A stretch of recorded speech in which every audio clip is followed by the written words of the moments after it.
This society is crumbling because there are too many boys out here and not enough men. The world we live in consists mainly of boys and man-children. You can blame the intentional feminization of men by the evil forces for this. They have been carefully calculating the best strategies to destroy the backbone of civilization, us. From a young age, they busy us with too many useless things and don't put any emphasis on what actually allows boys to transform into the men they ought to be. We can sit here and complain about how they have been systematically castrating us, or we can actually focus on what is within our control and make the changes accordingly. It might not be our fault, but it is 100% our problem.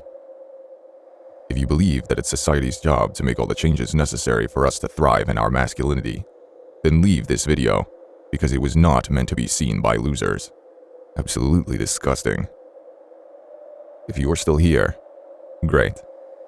We are going to focus on the qualities that need to be displayed in order to truly call yourself a man. By the way, in this world filled with degeneracy, it has never been easier for righteousness to stand out. So no excuses. Now, listen carefully. You need to control your emotions. Boys are programmed today from a young age to think emotionally and respond with emotion. I'm sure you've heard this term before. It's called feels over reals. This female way of processing emotions and knowledge is seen as the standard.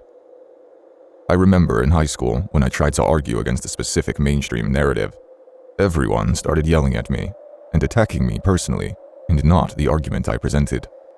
Some even cried, including boys.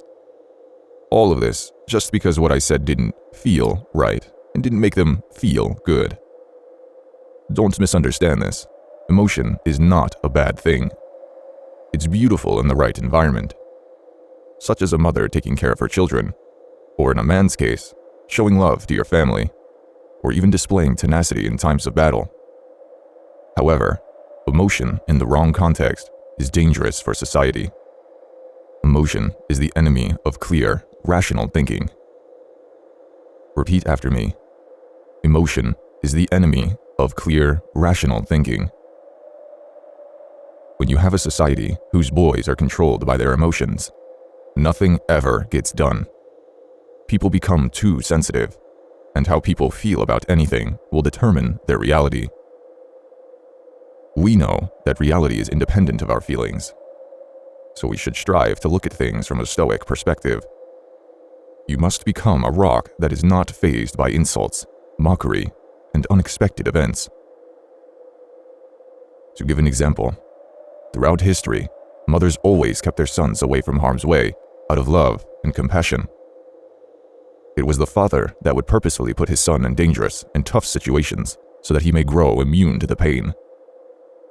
The mother's response is purely emotional, and she truly means well, but it wouldn't be to the benefit of her son. Her son would only grow up to be weak, entitled, and soft. The father thinks rationally and puts his emotion aside and makes his son do this because he knows that this will benefit him in the long term. A man must be the one who stays calm when everyone else is panicking. Do you understand? You must take ownership of where you are in life. Where you are in life is simply a result of all your actions. No more and no less. So, if you're fat because you made the decision to be a fat person, and you need to own up to it. The only way that you can become fit and healthy is to make the same decision a fit and healthy person makes. If you're broke, then it is because you made bad financial choices in the past.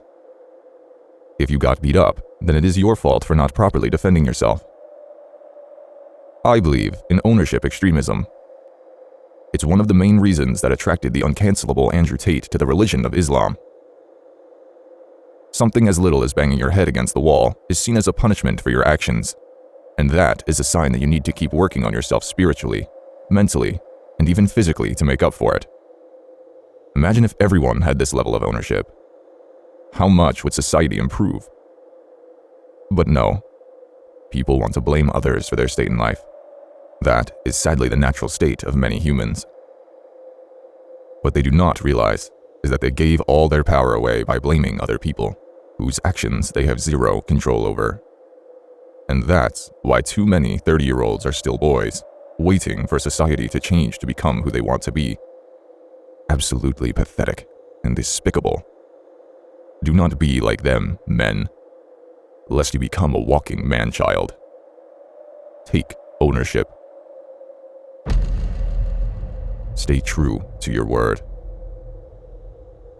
There's a difference between a boy's promise and a man's promise. When a man says he will do something, he will do it. He always keeps his word to others, and more importantly, himself. A man fulfills his promise, even to his worst enemies.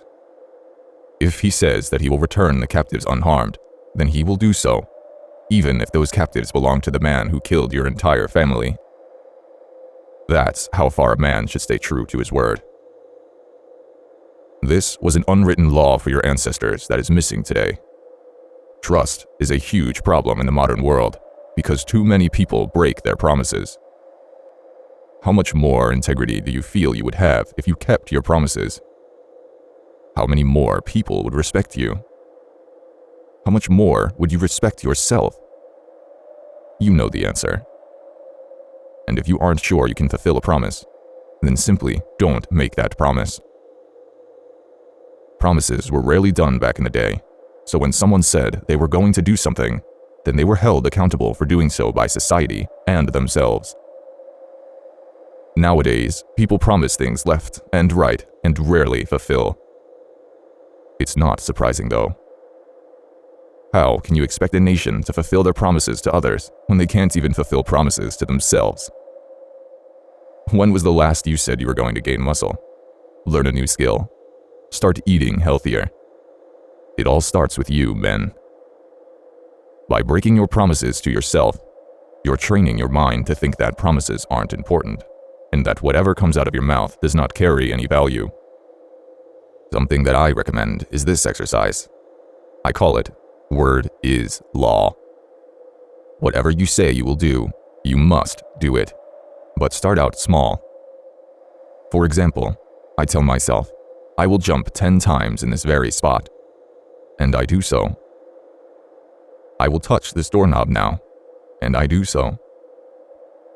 I will turn on this faucet, and I do so.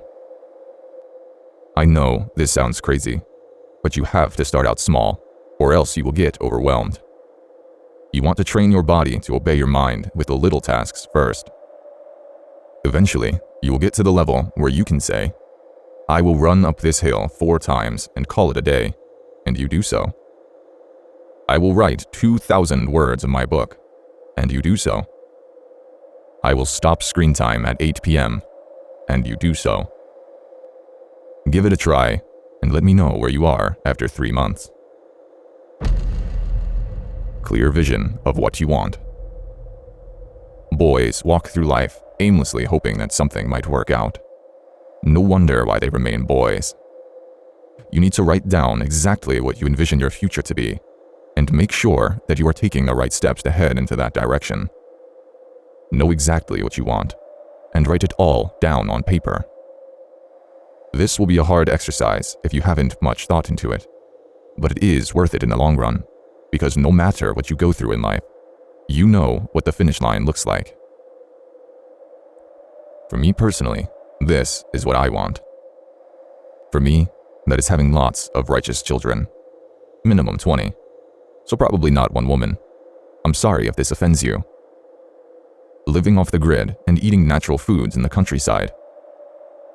Multiple passports and citizenships so that I'm not tied to one government's rules. A life where I can focus completely on my health and family and still have money coming in. A life where I can worship my Creator in peace without being surrounded by Western degeneracy. A life where my parents are served whatever they want and are surrounded by my many grandchildren. I've thought this through very carefully.